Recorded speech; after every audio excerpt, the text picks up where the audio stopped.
Hello all, welcome to Vihari's world. ఈరోజు మనం సింపుల్గా టేస్టీగా సూపర్ యమ్మీ పుదీనా రైస్ చేసుకుందామా అండి. కమాన్, లెట్స్ స్టార్ట్. ఫస్ట్ ఒక ప్యాన్ తీసుకొని కొంచెం ఆయిల్ వేసుకొని దాంట్లో మనం పచ్చిమిర్చి అండ్ మిరియాలు వేసుకొని వేగిచ్చేసుకుందాం. అవి కొంచెం వేగాక దాంట్లోనే మనం చిన్న చిన్న పీసెస్ కింద కట్ చేసుకున్న టమాటోస్ కూడా వేసుకొని వేగిచ్చేసుకుందాం. అండ్ నెక్స్ట్ దాంట్లోనే పుదీనా కూడా వేసుకొని మగ్గిచ్చేసుకోవాలి.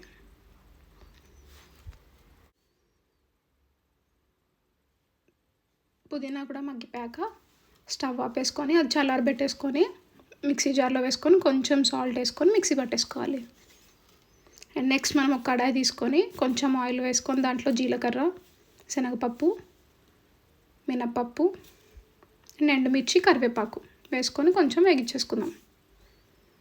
ఇది వేగాక కొంచెం చిన్న చిన్న పీసెస్ కింద కట్ చేసుకున్న వెల్లుల్లి కూడా వేసుకొని వేగించుకుందాం. అండ్ నెక్స్ట్ దీంట్లోనే మనం ఇందాక మిక్సీ చేసుకున్న పుదీనా పేస్ట్ కూడా వేసుకొని లిడ్ క్లోజ్ చేసి మగ్గిచ్చేసుకుందాం. చూసారు కదా, ఆయిల్ సపరేట్ అయింది. సో ఇప్పుడు ఇందులో మనం కుక్ చేసుకున్న రైస్ వేసేసుకొని కలిపేసుకోవడమే. అంతే, మన simple aromatic and super tasty పుదీనా రైస్ రెడీ.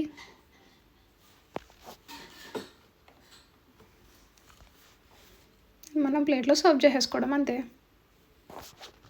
మీరు కూడా ఈ రెసిపీ ట్రై చేసి మీకు టేస్ట్ ఎలా అనిపించిందో నాకు కమెంట్ సెక్షన్లో చెప్పండి. Thank you for watching. Don't forget to like, share and subscribe to Vihari's world. మళ్ళీ కలుద్దాం నెక్స్ట్ టేస్టీ రెసిపీతో. Until then bye.